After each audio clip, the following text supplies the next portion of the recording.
Assalamualaikum warahmatullahi wabarakatuh. Shalom, Om Swastiastu, Namo Buddhaya, salam kebajikan, salam sejahtera bagi kita semua.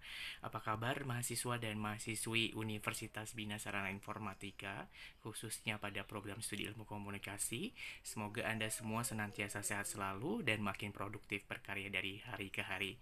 Seperti biasa, pada pertemuan 2 ini, dosen pengampu mata kuliah Presentation and Negotiation Skill akan mengajak berdiskusi Anda semua dengan pokok bahasan baru, yaitu tentang langkah-langkah menyiapkan presentasi. Pada pertemuan 1, kita sudah menyimpulkan bahwa presentasi adalah kegiatan berujar atau komunikasi lisan yang disampaikan dari komunikator kepada sejumlah target halayak tertentu pada kondisi dan waktu tertentu. Untuk mendapatkan hasil presentasi yang maksimal, maka diperlukan persiapan dan tahapan-tahapan yang perlu dilalui. Maka dari itu di pertemuan 2 ini kita akan belajar dan mengetahui bersama apakah langkah-langkah itu. Yang pertama adalah seorang komunikator atau pembicara wajib melakukan analisis. Analisis apakah itu? Analisis situasi dari presentasi yang akan dihadapinya. Analisis situasi dari presentasi yang akan dihadapinya, maka pembicara harus dapat menjawab beberapa pertanyaan, diantaranya siapakah organisasi penyelenggara presentasi di mana dia akan berbicara. Yang kedua, tujuan dari organisasi atau penyelenggara mengundang pembicara untuk presentasi untuk apa, dan bagaimana komunikator atau pembicara menentukan sifat presentasinya. Mau dibawa kepada sifat presentasi formal atau informal. Lalu, bagaimana format atau pola presentasinya? Karena kadangkala presentasi yang akan kita lakukan bukan bersifat tunggal, tetapi ada juga beberapa pembicara yang akan presentasi di kesempatan yang sama. Maka dari itu kita harus mengetahui kita berada di urutan keberapa, lalu apakah kita presentasi sebagai pembicara utama atau hanya sebagai pembicara sekunder. Lalu selanjutnya, mengapa saya diminta berbicara? Jadi kita harus mengetahui kapasitas kita berbicara di okasi itu sebagai siapa dan dalam kapasitas apa. Lalu, jika ada pembicara lain, siapa sajakah mereka? Dan mereka akan menyampaikan pokok bahasan apa? Sehingga ketika nanti kita menyiapkan bahan presentasi, sifatnya tidak tumpang tindih atau menceritakan kembali apa yang sudah dipresentasikan oleh orang lain atau pembicara lain. Lalu kita juga harus mengetahui berapa durasi yang diberikan panitia kepada kita untuk berbicara atau presentasi. Sehingga kita dapat mengukur kira-kira berapa bahan yang perlu saya sampaikan untuk menjangkau waktu tersebut. Lalu apakah sifat presentasi ini ada tanya jawab juga setelah itu? Lalu bagaimana dengan kostum yang harus saya kenakan? Dan bagaimana saya harus berpakaian? Itu hal yang wajar dan wajib diketahui oleh pembicara atau calon presenter saat melakukan presentasi. Jadi tidak ada salahnya dan tidak usah malu untuk bertanya kepada panitia ketika kita diundang untuk presentasi, menanyakan pertanyaan sedetil itu. Karena itu menjadi persiapan kita yang perlu kita pertimbangkan. Selanjutnya adalah analisis profil hadirin atau analisis target halayak yang akan kita hadapi. Hal ini juga penting sekali karena dengan kita mengetahui secara tepat siapa yang menjadi target halayak kita, kita dapat menyiapkan strategi dalam menggunakan bahasa, menggunakan alat bantu yang tepat pula, supaya mereka lebih memahami apa pesan yang kita sampaikan. Jadi, berapa banyak jumlah hadirin yang diharapkan, dan alasan mereka hadir rata-rata kebanyakan untuk kepentingan apa, dan bagaimana latar belakang mereka, dan seberapa banyak pengetahuan mereka di bidang yang akan kita bahas. Lalu, apakah mereka termasuk orang yang akan berpotensi mendukung saya saat presentasi, atau bahkan kebalikannya, karena kadangkala kita juga harus siap menghadapi target halayak yang notabene-nya tidak mendukung apa yang kita sampaikan karena berbeda afiliasi politik atau afiliasi interest. Lalu Apakah target talaki yang kita hadapi di sana hadir atas nama pribadi atau mewakili organisasi tertentu gitu. Lalu apakah ada ketegangan konflik di antara hadirin? Apa bentuk dan di antara siapa?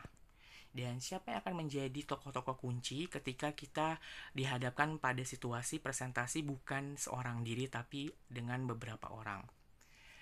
Lalu selanjutnya adalah persiapan mengetahui lokasi presentasi, yaitu tempat di mana kita akan menyampaikan pesan kepada target halayak tersebut. Maka dari itu kita harus mengetahui di mana lokasinya dan bagaimana ukuran ruangannya dan seberapa jauh dari tempat saya tinggal dan jam berapa undangannya sehingga kita dapat mengukur kira-kira kita melakukan persiapan keberangkatan menuju lokasi presentasi berapa lama supaya datang tepat waktu dan siap melakukan gladi resik. Seperti itu. Lalu yang selanjutnya adalah tugas kita sebagai pembicara atau uh, presenter menentukan sasaran dan tujuan presentasi. Jadi presentasi yang kita lakukan itu pasti mempunyai objective goals. Gitu. Maksudnya tujuan utamanya apa? Seperti yang kita sudah ketahui di pertemuan pertama, presentasi ada yang jenisnya informatif, ada yang jenisnya persuasif. Kalau yang informatif berarti hanya sekedar menyampaikan informasi atau gagasan. Sedangkan jika Anda memilih jenis presentasi yang sifatnya persuasif, berarti ada di satu level tingkat lebih tinggi, yaitu untuk meyakinkan dan mempengaruhi audiens. Maka dari itu alasan kita di posisi yang mana presentasi akan kita jalankan. Apakah hanya sekedar yang sifat informatif, berarti untuk menyasar kepada memberikan informasi dan juga memberikan penjelasan, atau sifatnya yang harus meyakini seperti mengajukan suatu usulan atau menjual atau menawarkan, sehingga presentasinya nanti akan dibawa bersifat persuasif. Setelah itu tujuan yang dicapai apa? Hanya sekedar pada level agar target halayak mengenal atau mengetahui pesan yang kita sampaikan. Apakah sampai dengan memahami, apakah sampai dengan meyakini, atau sampai dengan mengambil keputusan atau tindakan yang kita anjurkan. Dan sasaran presentasi harus dibuat serealistis mungkin. Jadi kita akan membuat bahan presentasi yang sesuai dengan kapasitas target halayak yang kita hadapi. Semakin sederhana presentasi yang akan kita tampilkan atau sampaikan dan memang sesuai dengan kapasitas penangkapan panca indera dari target halayak kita, berarti potensi komunikasi efektif akan lebih besar kita capai sebagai seorang komunikator. Dan selanjutnya adalah kita harus menyiapkan isi dan struktur presentasi. Hal yang mustahil, kita akan menjadi komunikator yang baik tanpa tahu apa yang akan kita sampaikan. Maka dari itu kita harus menjamin isi pesan yang kita sampaikan itu pun mempunyai kualitas yang diharapkan sebanding dari apa yang diminta oleh panitia ataupun target halayak yang kita hadapi. Maka dari itu jangan menyepelekan untuk mengumpulkan bahan presentasi yang berkualitas. Dimulai dari mencari sumber-sumber referensi yang akan dijadikan rujukan untuk membuat bahan presentasi yang bisa berasal dari pengalaman sendiri, pengalaman rekan kerja, keluarga, teman, buku-buku ilmiah, jurnal, majalah, koran, database elektronik, dan juga riset asli. Jadi semakin kita dapat menyampaikan presentasi dengan bahan yang berbobot, maka semakin kredibel lah kita di mata target audiens kita. Selanjutnya, dari sebegitu banyaknya sumber referensi yang Anda dapatkan, Anda dapat menyeleksi satu persatu untuk dapat dimasukkan ke dalam bahan presentasi Anda. Karena lagi-lagi dengan waktu yang terbatas yang diberikan oleh panitia, mungkin saja Anda tidak dapat memasukkan semua bahan rujukan yang sudah Anda dapatkan. Maka dari itu secara cermat kita juga harus dapat memilih dan memilah kembali kira-kira dengan kapasitas waktu yang diberikan sekian, apakah bahan presentasi saya sudah cukup bobotnya untuk membahas hal-hal yang diminta oleh pihak penyelenggara atau panitia. Selanjutnya adalah dalam mengatur banyaknya bahan presentasi, kita dapat membuat beberapa pilihan, yaitu bahan utama yang akan kita presentasikan, bahan sampingan atau bahan cadangan sebagai gimmick ataupun selingan, dan juga ada bahan tambahan yang mungkin akan kita persiapkan, tapi bisa saja tidak akan kita tampilkan karena melihat situasi kondisi di lapangan. Selanjutnya adalah bahan-bahan presentasi yang kita kumpulkan dan kita akan rancang harus memuat unsur 5C, diantaranya correct, yang artinya benar, complete, yang artinya lengkap, clear, yang artinya jelas, consistent, yang arti konsisten, dan clever atau pandai. Presentasi yang baik juga harus memperhatikan struktur penyajian yang baik gitu ya. Dengan struktur penyajian yang baik akan memungkinkan efektivitas komunikasi tercapai. Di antaranya, bahan presentasi yang kita buat dapat menarik perhatian target audience, memikat perhatian target audience, membantu pemahaman target audience untuk memahami motif komunikasi kita menyampaikan pesan tersebut dan membuat pesan yang kita sampaikan lebih mengesankan dan bervariasi. Maka dari itu, ada 3 jenis struktur yang lazim dan cocok untuk presentasi lisan di muka umum. Satu dengan struktur dengan argumentasi logis, gitu ya. Kita akan membuat struktur dengan analogi kasus. Yang kedua, struktur naratif, berarti presentasi disusun sedemikian rupa sehingga menyerupai sebuah konsep cerita. Dan agar presentasi berjalan baik, maka cerita itu juga harus baik, diceritakan dengan baik pula, dan relevan dengan sasaran kita. Struktur formal berarti adalah struktur yang dibuat oleh komunikator dengan memperhatikan sistematika yang berurutan, seperti greeting kepada hadirin yang hadir, kemudian ada sesi pendahuluan atau introduction, kemudian ada isi, kemudian juga ada penutup saat menutup presentasi. Selanjutnya adalah introduksi atau memperkenalkan presentasi di awal. Kita harus mempertimbangkan beberapa hal, diantaranya menjelaskan pentingnya subjek bagi pendengar atau pokok bahasan ini bisa diawali dengan riset terdahulu yang kita temukan, atau kita dapat membuat pantun di awal sehingga presentasi terkesan lebih menarik dan tidak membosankan, dan sifatnya tetap dapat dilakukan serius namun santai. Lalu juga kita dapat mengambil trik untuk mengutip data statistik dari penelitian terdahulu ataupun berita-berita di media massa sebagai introduction presentasi kita. Selanjutnya, setelah introduction atau introduksi itu terpenuhi, maka kita concern untuk menyampaikan inti dari pesan yang akan kita sampaikan kepada target audience tertentu atau bagian isi. Ya, bisa disertai dengan contoh-contoh kasus, mengulang ide pokok dengan kata-kata lain, dan juga ada data statistik juga yang dapat diambil, dan juga perbandingan analogi dan kesaksian atau testimoni dari para ahli. Penutup atau kesimpulan juga menjadi hal yang penting, sehingga kita harus dapat membuat ringkasan atau ikhtisar dari apa yang kita sampaikan, kemudian merangsang penutup dengan gimmick yang lain.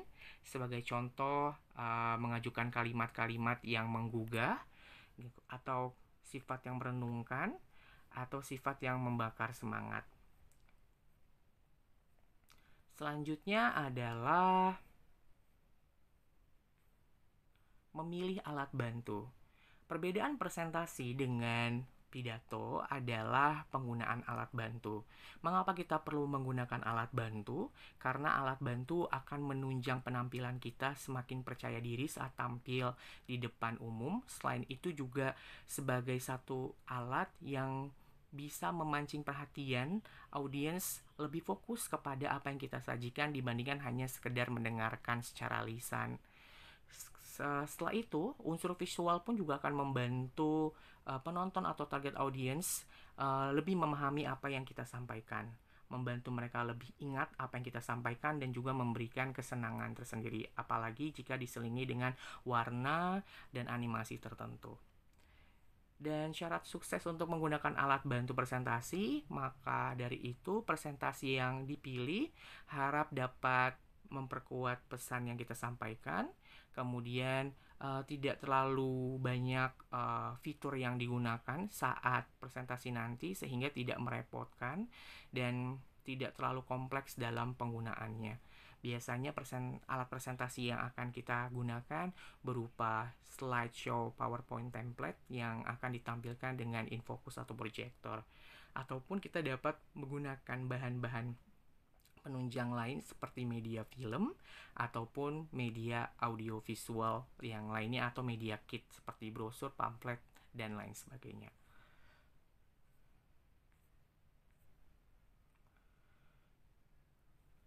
Dan selanjutnya adalah persiapan akhir. Kita harus mempertimbangkan gaya kita untuk berpresentasi. Apakah kita akan presentasi dengan membawa catatan kecil atau ekstemporan, jadi catatannya hanya memuat garis besar penting saja, tapi kita akan kembangkan ketika kita di atas panggung. Yang kedua, kita presentasi tanpa catatan sama sekali, karena kita memang sudah hafal di luar kepala dari isi pesan yang kita sampaikan, atau naskah yang kita bawa itu akan kita baca satu demi satu saat presentasi dengan lembaran yang begitu banyak.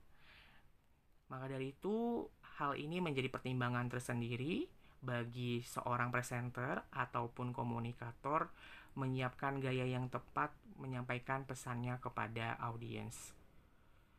Yang terakhir adalah latihan. Practice makes perfect.